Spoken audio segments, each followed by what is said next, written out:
Hey everyone, today we are going to be applying the Oxygen Plus Serum. It's honestly a great serum for moisturizing and for hydrating. It's got a handful of ingredients, so it's super safe on the skin.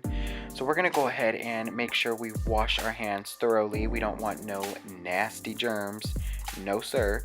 So once we are done drying our hands, we're going to go ahead and apply about 3 pumps. That's what works for my face. So 1, 2, 3, there we go. And just kind of start in the T-zone and work your way throughout your face. Make sure you get down in your neck.